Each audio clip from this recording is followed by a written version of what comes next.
Hello, everyone. I hope we're all doing well today. I just want to go ahead and thank you all for joining us for today's webinar, Navigating MIPS in the 2019 QPP Proposed Rule.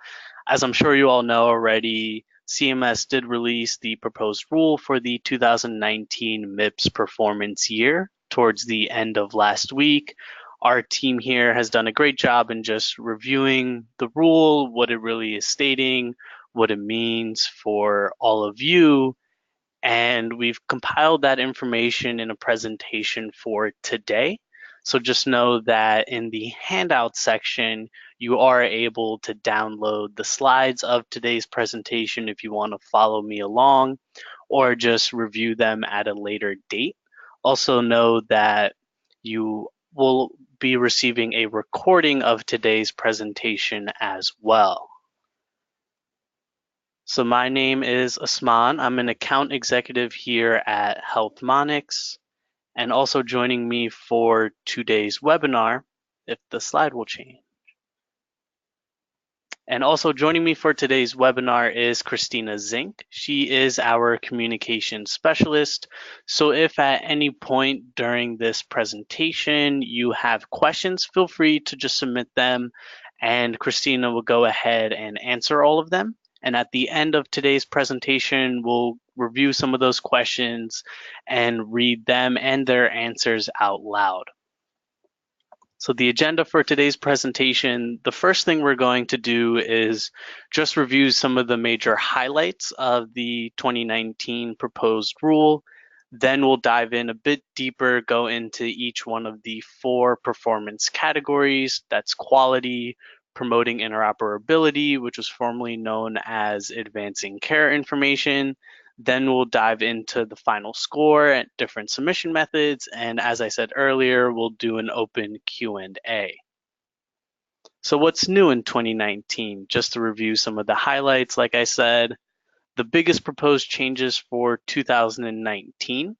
Now the quality section has been reduced from being worth 50% of your final MIPS score down to 45. In addition, eligible clinicians can now submit a single quality measure via multiple collection types. What that really means is you can now report the quality category of MIPS through a qualified registry and also an EHR and even claims. And CMS will accept all those various submission methods to give you your quality performance score. Those 5% of points, those 5 points from the quality category have now been added to cost, which is worth 15% of your final score.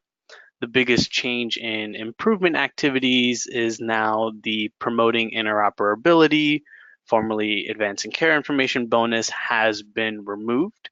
As for that promoting interoperability category, previously those with a 2014 certified EHR technology were still able to report. CMS has now proposed that eligible clinicians must use a 2015 edition certified EHR technology. Also in this category, they are eliminating previous ways they used to score this and are now proposing to just go off of a performance-based scoring method. And finally, the performance threshold, which for this current reporting year is set at 15 points.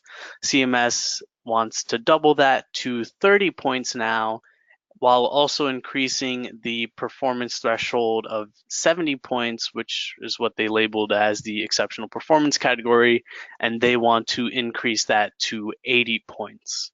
So again, the minimum for 2019 is proposed to be set at 30 points, with exceptional performance being considered at 80 points or above.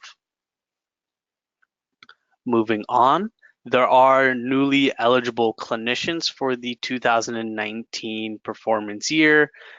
As before, as in the first 2 years, physicians, physician assistants, NPs, clinical nurse specialists, and CRNAs are still eligible, but now included in MIPS are going to be physical therapists, occupational therapists, clinical social workers, and clinical psychologists. Clinicians can still be exempt from MIPS. Those are clinicians who are newly enrolled in Medicare, clinicians who fall below the low volume threshold, which just as last year is set at, if a clinician is exempt if they're billing less than or equal to 90,000 in Medicare Part B charges, or they see less than or equal to 200 Medicare Part B patients. And now what's being added is clinicians are also exempt if they see less than or equal to 200 covered professional services. And just as previous years, clinicians are exempt from MIPS if they are participating in an advanced alternative payment model, also known as an APM. What's new in 2019 here is clinicians are able to opt in. Starting in year 3, clinicians or groups may opt into MIPS if they meet or exceed 1 or 2, but not all of these criteria. So for example, a clinician could opt into MIPS if they bill Medicare Part B 100,000, even if they might see only 100 Medicare Part B patients. Virtual groups are also able to report MIPS in 2019. Some changes for the policy and election process. For 2019, the virtual group eligibility determination period is going to align with the first segment of data analysis under the MIPS eligibility determination period. So for example, that would be October 1st, 2017 to September 30th, 2018. As for the election process, during the virtual group eligibility determination period, TINs may inquire about their TIN size prior to making an election during a 5-month time frame. In addition, there must be a designated virtual group representative who is to email an election to CMS by December 31st of the calendar year prior to the start of the applicable performance period. So what that means essentially is if you wish to form a virtual group, the deadline to do so for the 2019 MIPS performance year is going to be December 31st, 2018. Moving on, we're going to go ahead and now dive into the changes to the 4 performance categories of MIPS, starting off with the quality performance category, as that is the component that really entails most of the work, is the most labor intensive to report, and of course is worth more than the other 3 categories.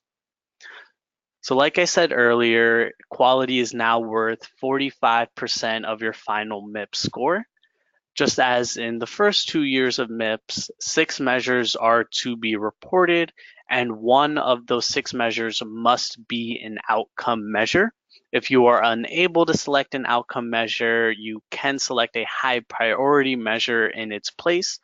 Alternatively, a specialty-specific measure set or subspecialty measure set may be reported as well. And on this slide here, we can compare and contrast some of the changes from 2018 and what's being proposed for 2019. As I said, it's worth 45% of the MIPS final score.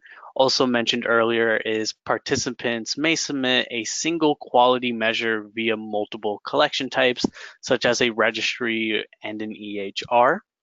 Additional policy for groups reporting the CAPS for MIPS survey.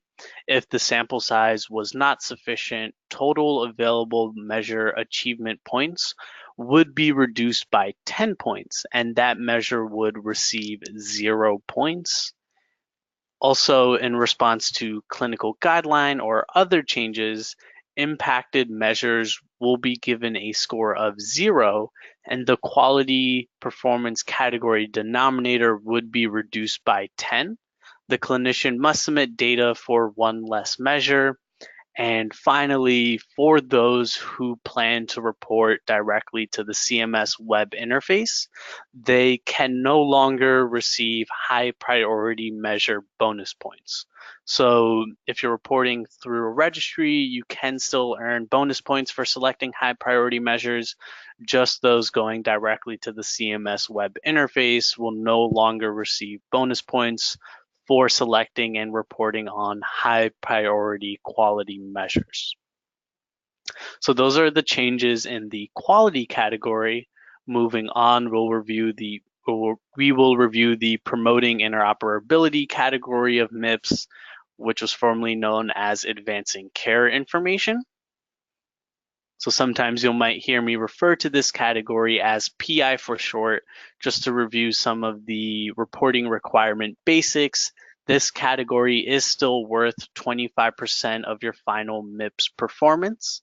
And just as last year, there is a 90-day minimum reporting period required.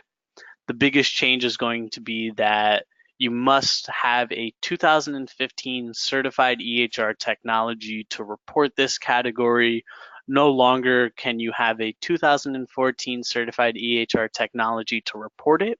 And what's also new is this year they are adopting a strictly performance-based scoring method.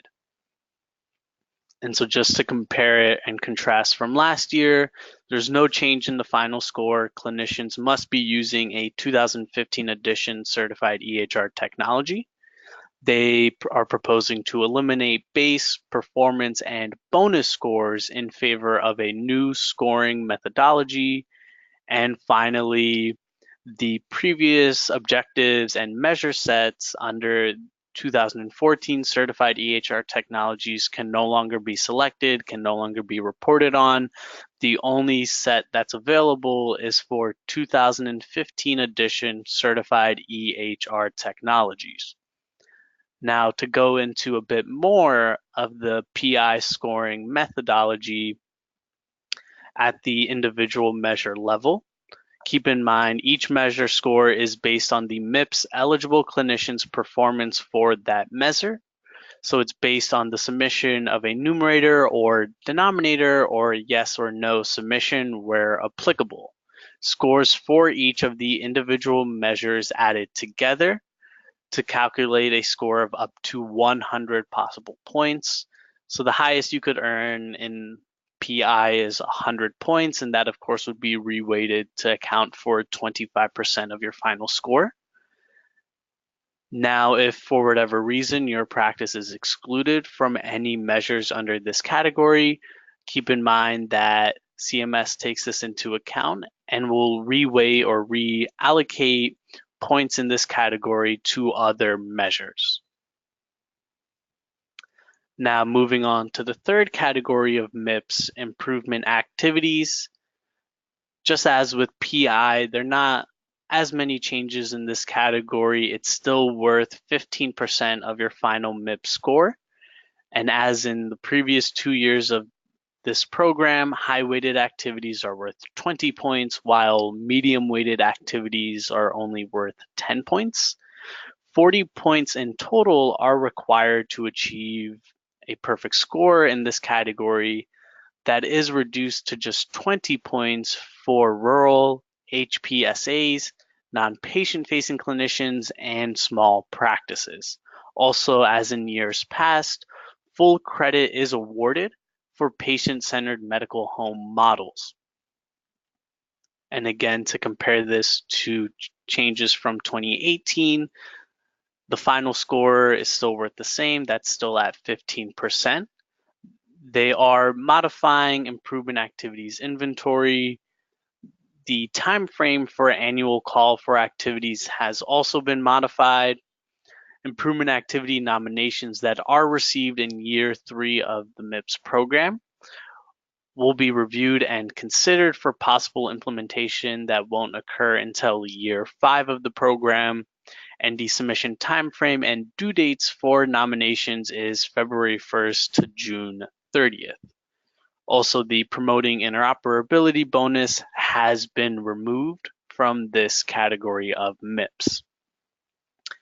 Now, to go into a bit more detail of how the inventory of activities have changed from 2018, one criteria has been added, and that is to include a public health emergency as determined by the secretary, while one has been removed, which of course is the promoting interoperability bonus. In addition, 6 new improvement activities have been proposed.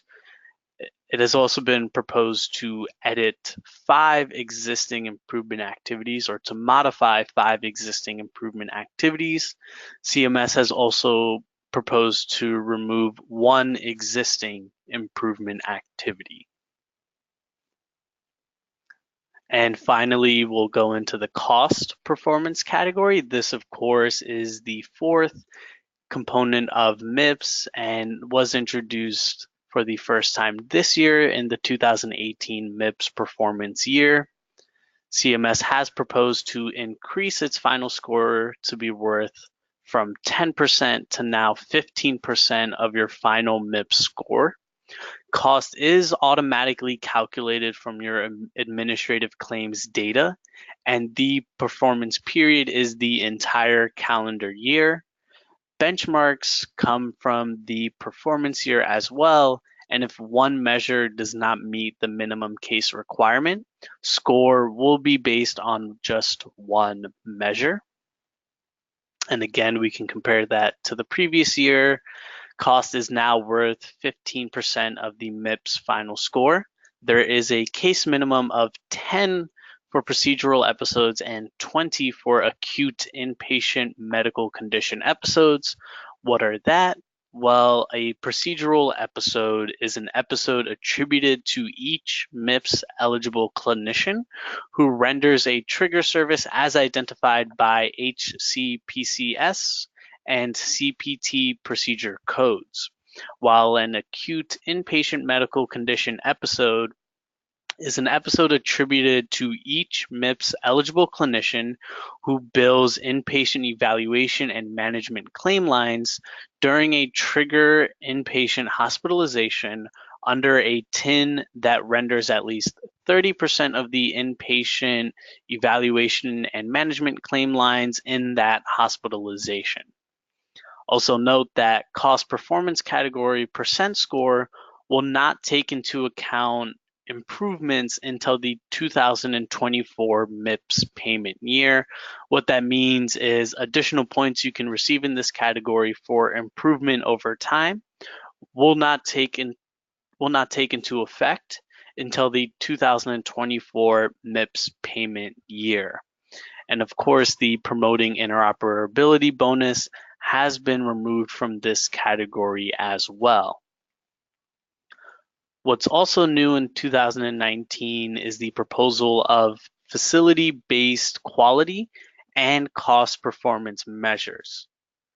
Now, for individuals, that applies if the MIPS eligible clinician furnishes 75% or more of their covered professional services in inpatient hospitals or on-campus outpatient hospitals, which is identified by place of service code 22, or an emergency room based on claims for a period prior to the performance period. So clinicians must have at least a single service billed with the place of service code used for the inpatient hospital or emergency room. For groups, this applies if 75% or more of MIPS eligible clinician NPIs billing under the group's tax ID number are eligible for facility-based measurement as individuals. That is attributed to facility-based clinicians, that gets attributed to the hospital at which they provide services to the most Medicare patients. For groups, this is attributed to the hospital at which majority of its facility-based clinicians are providing services to the most Medicare patients. If unable to identify a facility with a value-based purchasing score to attribute a clinician's performance, that clinician is not eligible for this. They're not eligible for facility-based measurement and therefore would have to participate in MIPS via other methods.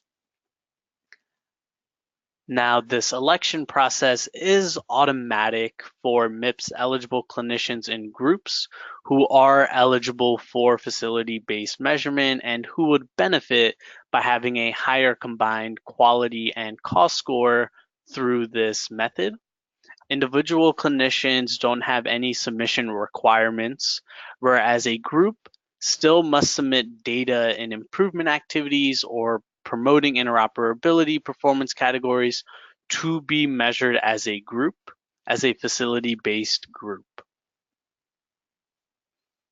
Moving on, we'll now go ahead and review the MIPS final score for 2019 reporting, as well as the different submission methods. Just to reiterate, this is the proposed MIPS composite performance score for the 2019 performance year.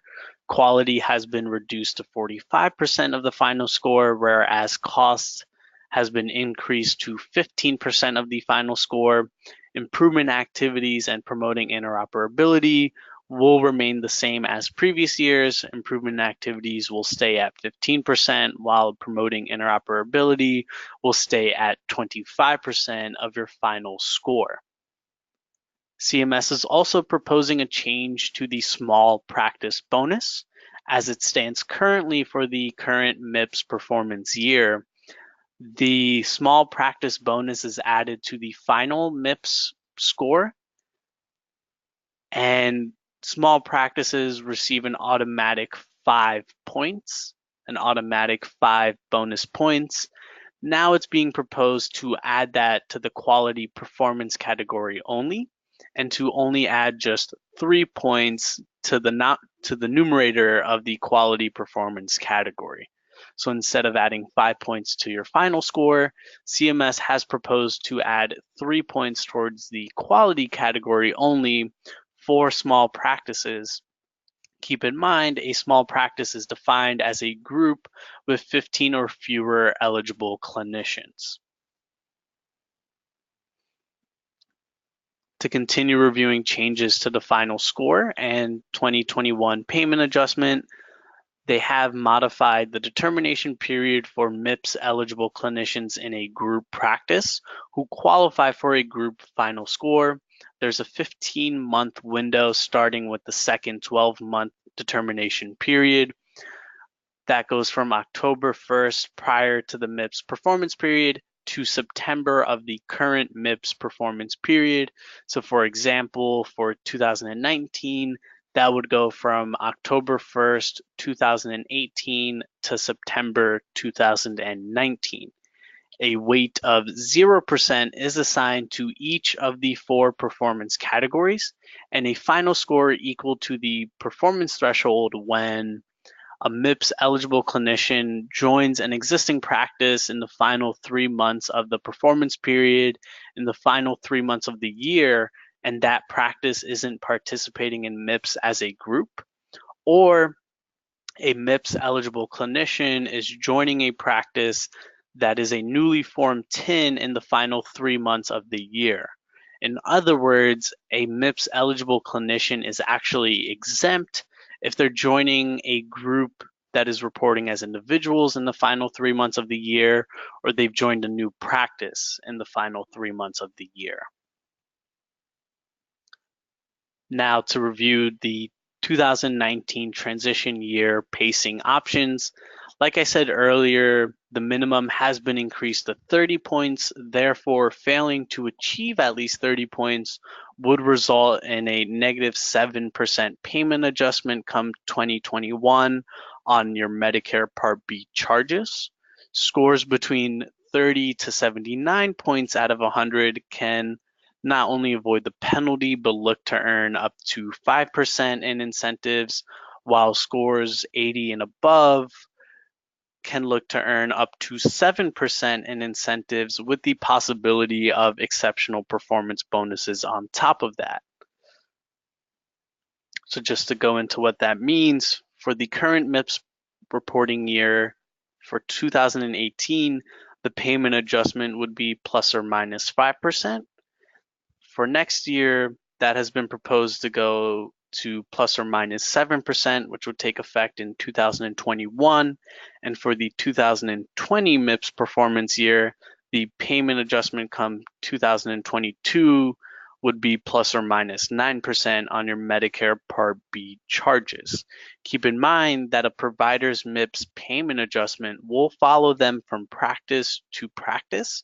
And also keep in mind that these scores, their MIPS scores, are posted on Physician Compare for the public to view. Now, there are several different MIPS data submission options for the quality, promoting interoperability, and improvement activities. Cost is not listed here because keep in mind that cost is submitted automatically via administrative claims, and no additional submission is required to be able to report cost and receive a score from CMS. Now, attestations are accepted for promoting interoperability and improvement activities. That's not a way that you can report the quality category of MIPS. QCDRs, qualified registries such as us, MIPS Pro, and EHRs can all report the quality, promoting interoperability, and improvement activities categories of MIPS. For claims reporting, that cannot be done for the promoting interoperability or improvement activities category. That can only be done for quality if you are reporting MIPS as an individual. All three categories of MIPS can be reported directly to the CMS web interface if you are reporting as a group. And finally, caps for MIPS surveys are accepted only for group reporting. For the quality category, they wouldn't apply to promoting interoperability or improvement activities. And like I said earlier, cost is submitted automatically via administrative claims. There's no additional reporting or submission required in order to receive a score under this category of MIPS. And so that's the end of the slide deck. That's the end of the presentation. We'll now open the floor to questions and answers. Christina will go ahead and answer, and likely has been answering your questions as they've come in. And I'll just give a moment for some to be submitted, and then we can go ahead and read those out loud.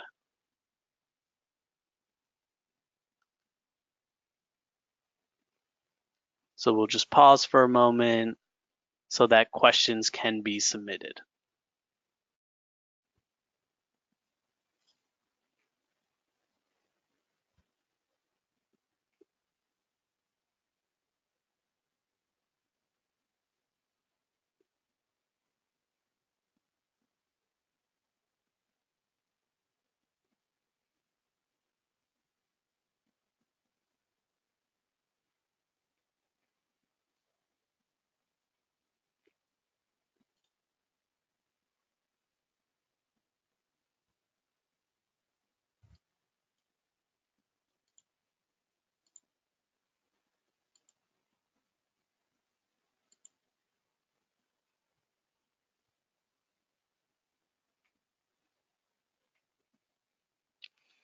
Okay, so just to read out loud some of the questions that were asked and their answers.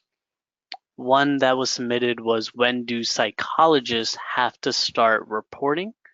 Currently, it is proposed for psychologists to start reporting in the 2019 performance year. Therefore, that would begin January 1st, 2019. Another question submitted, for PTs, OTs, and LSPs, if the billing is performed under the facility's NPI hospital as opposed to the therapist's individual NPI, will they be deemed as as eligible providers? We do recommend using the QPP's NPI eligibility lookup tool to confirm whether or not billing to the group NPI has put an individual over the low volume threshold.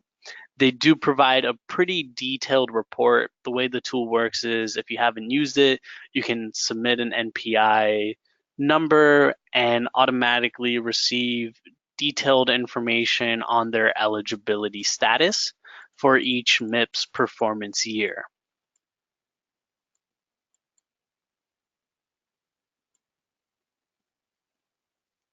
Another question submitted is, can you please explain the place of service code 22 a little more as it pertains to facility-based quality and cost performance measures? We are a group with 65 plus clinicians, but we bill within this category. I am not understanding what this relates to when you were explaining this. Please back up to that and start over with the category and what you mean. This applies for us with using place of service code 22. Are there additional measures? Yes, the facility-based measures proposed for 2019 are those measures used in the hospital value-based purchasing program. There are no additional facility-based measures, however, proposed at this time.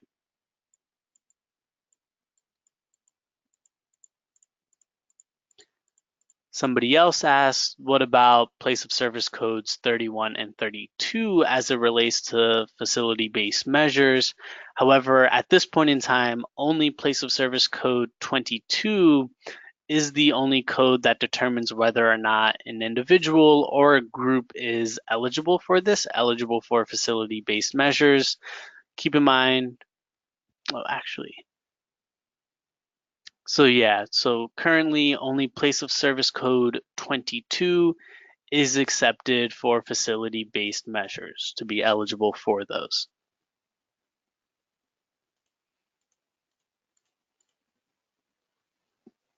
Also, just know that everything reviewed in this presentation has been proposed by CMS to take into effect come January 1st, 2019. These are the proposed rulings for MIPS reporting come the 2019 MIPS performance year.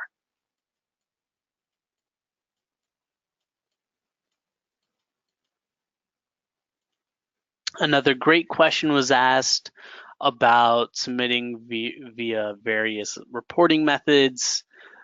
So this person asked if they could submit via 2 different registries.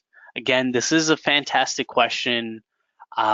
We believe that is correct. If you submit the same measure via different registries, CMS is going to end up taking the score that is most advantageous to you. They'll take the score that is just higher. We're going to look into this a bit more just to confirm. However, that is how we currently understand it.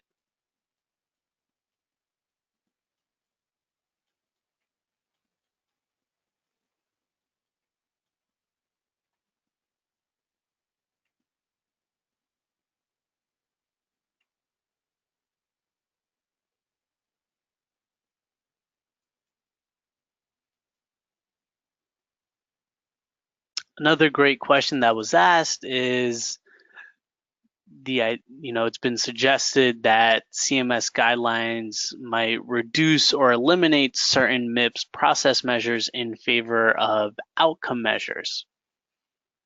Now, we do know that CMS places priority. Oh, sorry, I lost that question. Let me just pull that back up.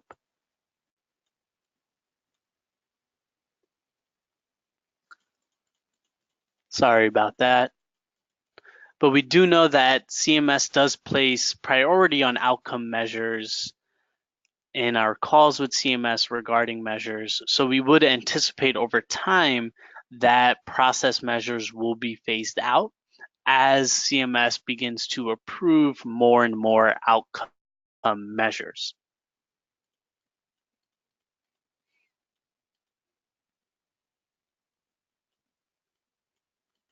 Okay, and I see some additional questions have been submitted, so I'll just give Christina a moment to go ahead and respond to those. And these are all really great questions everybody's asking. Also, just keep in mind that if you currently don't have a question, but things come up down the road, feel free to reach out to our team here. We all will try our best to answer your questions, and if you have questions about the proposed ruling that we don't immediately know off the top of our head, please keep in mind that our team will let you know that on the phone or via email, but we will do our research to get back to you to answer all of your questions and to help out as much as possible.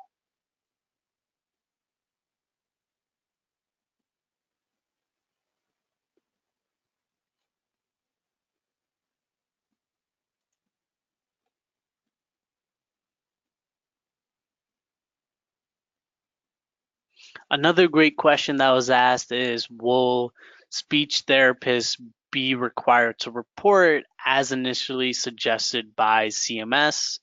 Nothing will be finalized until 2009, or I'm sorry, until November for the 2019 MIPS performance year. But currently, it does appear that way that speech therapists will be required to report MIPS.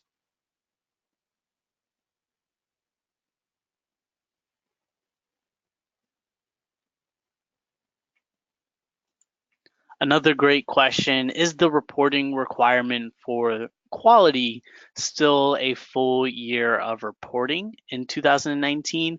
And yes, my apologies for not stating that clearly earlier. CMS is still keeping it the same at 60% of patient visits for all of the reporting year. So currently, CMS asks under the quality category that participants report on 60% of patient visits in all of 2018. Next year, they're still looking at 60% of all patient visits seen in 2019. So that's a great question.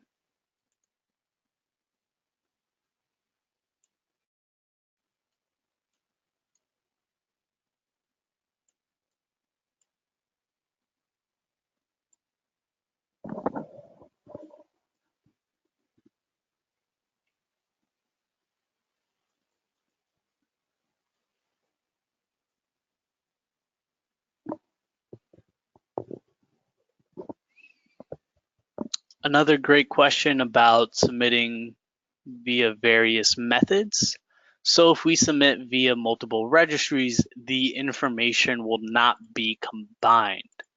So if you submit the same measure through different registries, no, the information's not going to be merged. They're not going to be compiled together to give you the score. Again, CMS will take the score that is most advantageous. They will take the highest score amongst the two submission methods.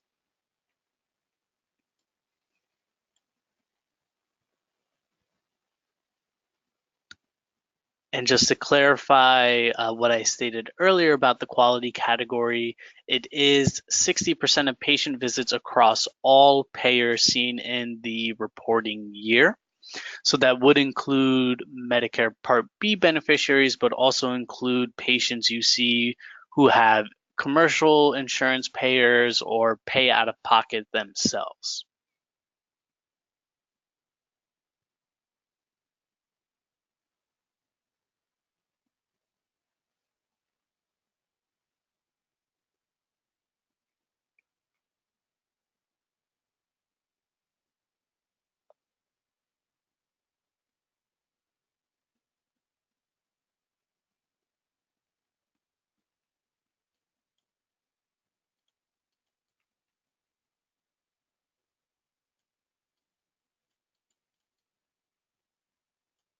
All right.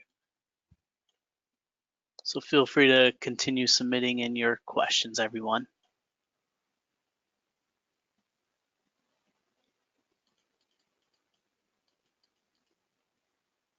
Back to the 60% of patient visits across all payers.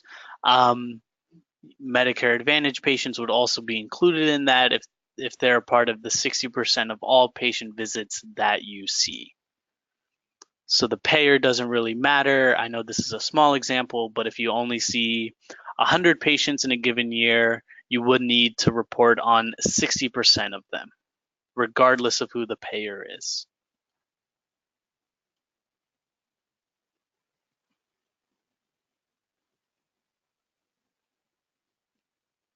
Another great question, are PAs, physician assistants, required to report improvement activities this year?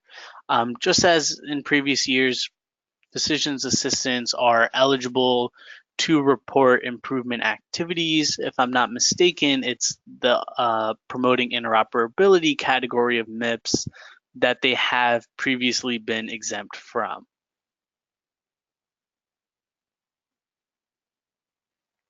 Another great question, has CMS proposed that small practices can request an exclusion from the promoting interoperability category? That, of course, is the category relevant to using a 2015 certified EHR technology.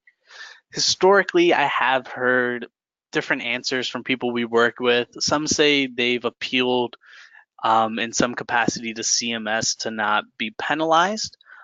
Typically, what we end up noticing though is, that's just a category of MIPS you're unable to report if you don't have a 2015 certified EHR technology. So instead of being able to score 100 out of 100 for your MIPS performance, the highest you could only get is 75%, and you'll end up getting a 0 under the promoting interoperability category.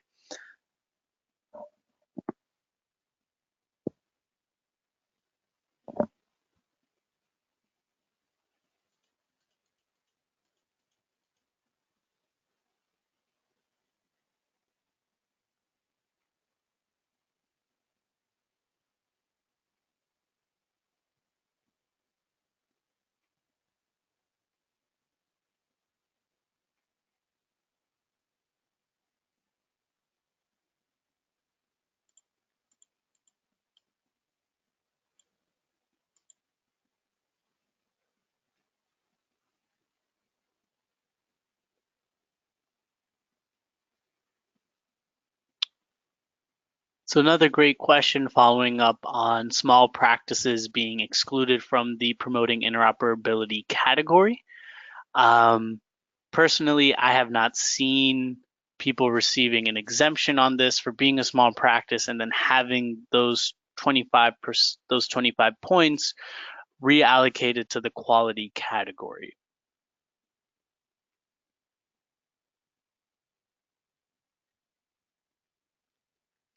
And just to reiterate, this webinar, a recording of this webinar will be sent out to all registrants, and it will be emailed to all of you. And the slide deck would be included as well.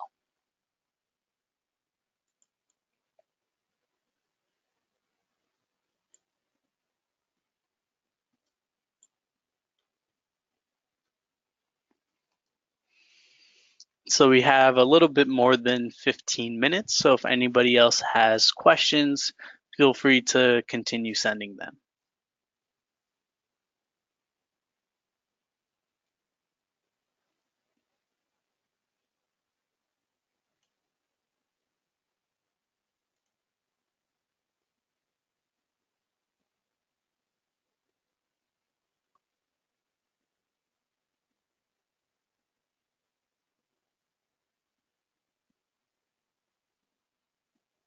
Somebody else also made a great point going back to the promoting interoperability category and receiving a reweight of that final score. Something I should have mentioned earlier and apologize for not doing so. If you are a hospital-based clinician, those 25 points, just as in previous years, would go towards the quality category. So if you're a hospital-based clinician or a non-patient facing clinician, those 25 points do go to the quality category, and therefore quality would be worth 70 points and would account for 70% of your final MIPS score.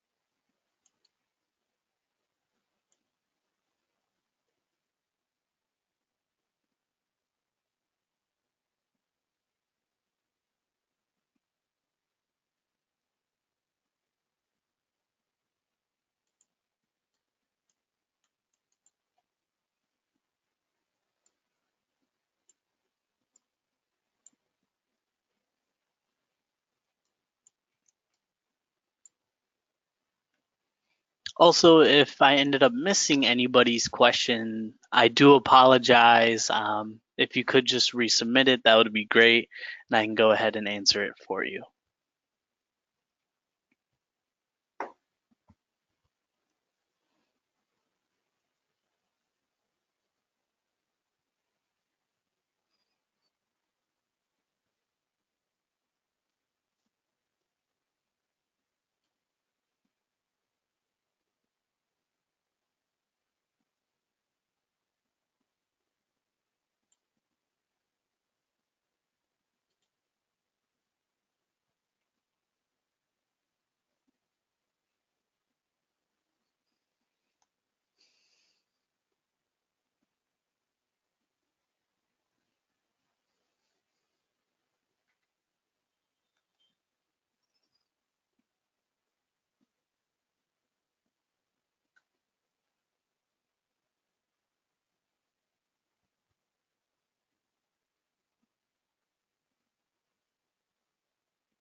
Once again, we do have some time left, so feel free to send us your questions. And of course, we always can answer questions down the road if they come up.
Okay, so since no additional questions have been submitted, I do just want to share that at the end of this presentation and in the slide deck, there are instructions to how to provide feedback to CMS for this proposed rule. So if you wish to submit any comments to CMS on the 2019 QPP proposed rule, you can do so by one of these four ways.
Okay, so just as we're beginning to wrap up here, I just want to thank everyone once again for taking the time out of their busy days to join us to review the 2019 QPP Proposed Rule.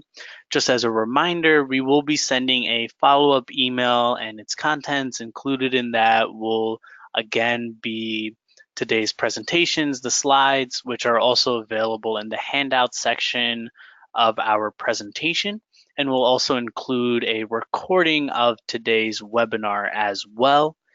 And of course, we will remain on the line until 2 o'clock in case anybody thinks of any additional questions before we go.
All right, we're about to reach the 1 hour mark here, which concludes our presentation today. Like I said earlier, if any questions come up later on regarding MIPS, whether it's for reporting in this current year or for the 2019 performance year, just know that our team is available to help answer all of your questions. We're more than happy to provide our expertise and guidance to resolve any issues you might have and to find the MIPS reporting solutions that work best for you, your practice, or clients. All right, so thank you, everybody.